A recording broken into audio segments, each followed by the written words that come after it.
Once upon a time, there lived a beautiful young girl named Ola.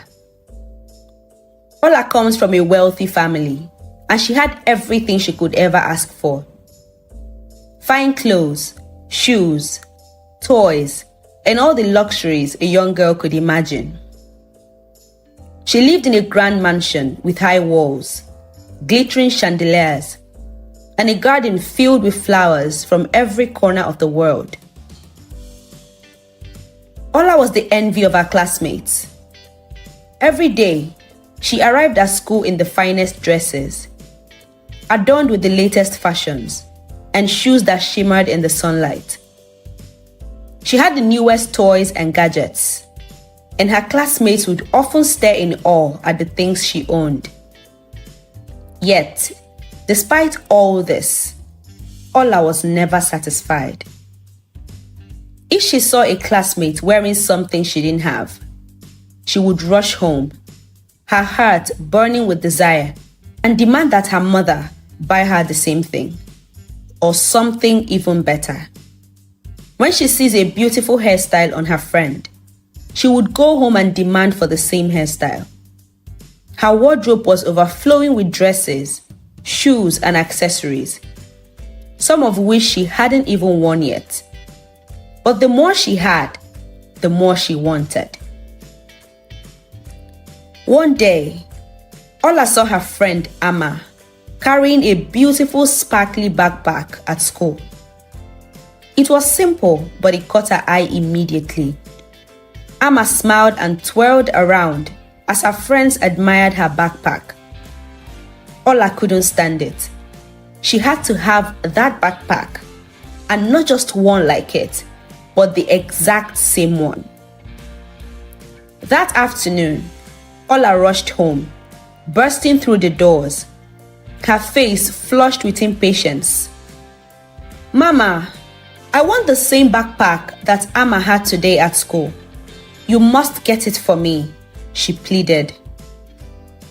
But this time, something was different. Her mother, who had always tried to fulfill Ola's endless desires, was weary. She had noticed how greedy her daughter was. No matter how much she had, she was never content, and it troubled her deeply. "Ola, enough!" her mother snapped, her voice stern for the first time. "You have more than enough. Your closet is filled with clothes and shoes, yet you are never satisfied. There are more important things in life than chasing after everything you see others have." Ola was taken aback. Her mother had never spoken to her like that before. "But Mama, you don't understand me. You can afford to get me whatever I want. So why are you being mean to me today? I want to have a mother who would give me whatever I want." Oma clapped back, her eyes filled with tears as she ran up to her room, slamming the door behind her. She threw herself onto her bed and sobbed. In her heart, she felt misunderstood and unloved. Why wouldn't her mother just get her what she wanted? Why couldn't she have everything without feeling guilty? Through her tears, she glanced at the large mirror hanging on the wall of her room.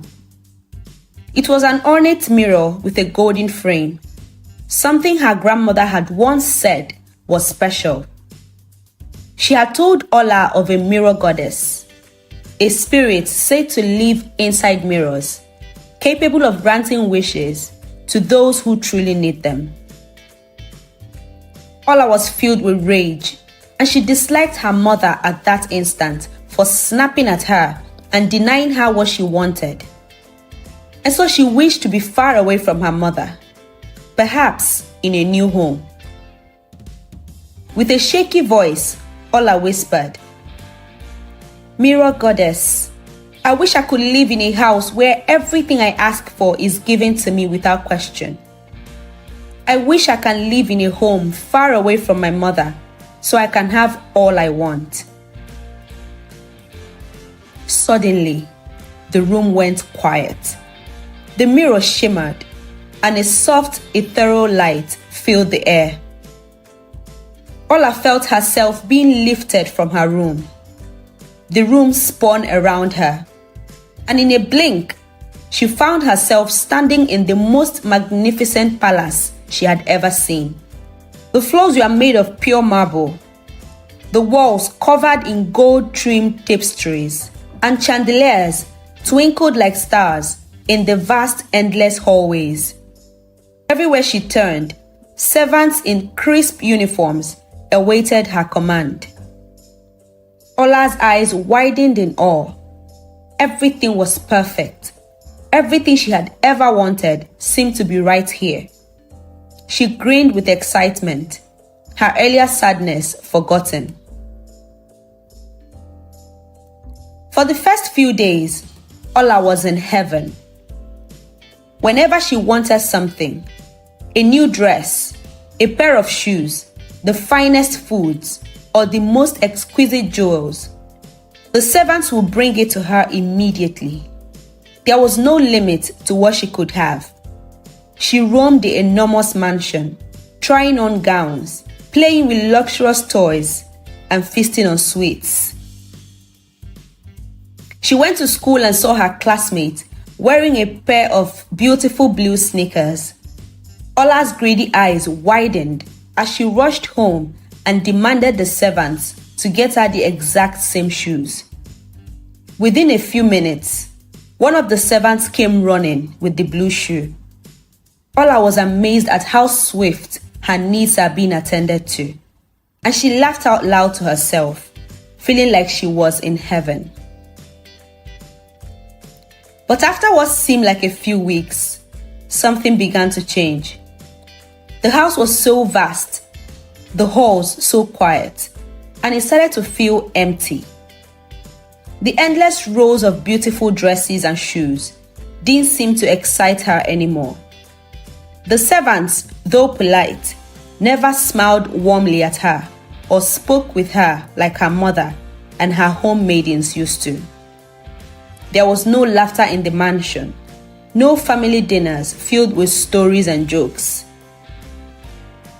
One evening, as she sat in the grand dining hall, alone at a long table laden with dishes, she acknowledged that something was missing. Her family, her mother's laughter, her brother's comforting voice, and the warmth of home. No matter how much she had here, it didn't fill the aching hole in her heart.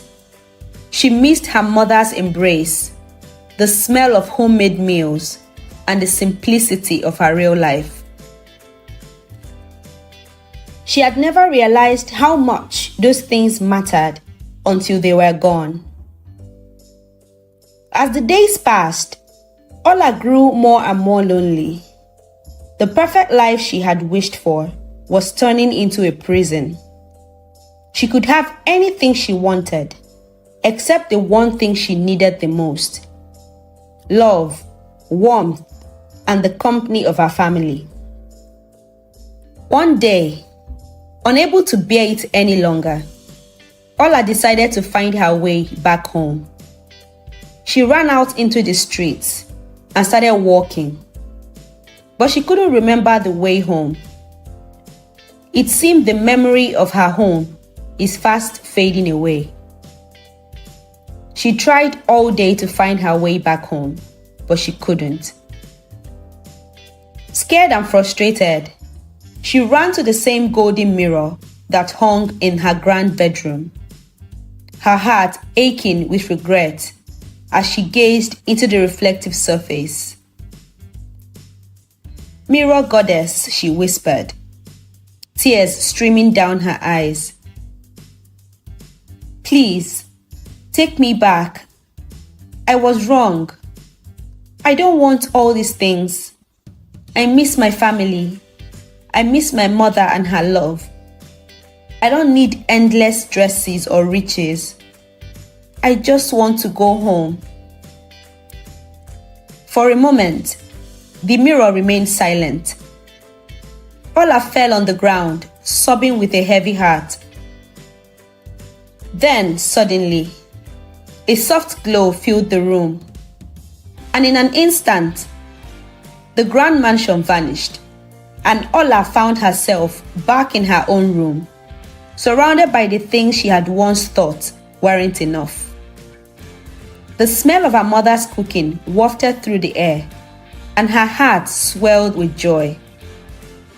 She rushed downstairs with tears of gratitude in her eyes and hugged her mother tightly. "Ola, my dear, are you all right?" her mother asked, surprised but relieved. "I'm fine, Mama," Ola said, her voice soft and sincere.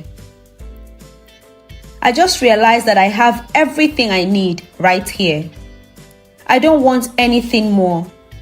I am so sorry for how greedy I've been." Her mother smiled and hugged her back, her heart full of love. "My sweet girl, I'm just glad you have learned your lesson."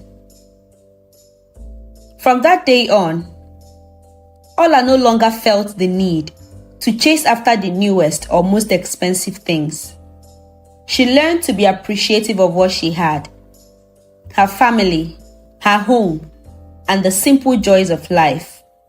She understood now that true happiness isn't found in the things she could buy, but in the love and warmth of the people who cared for her.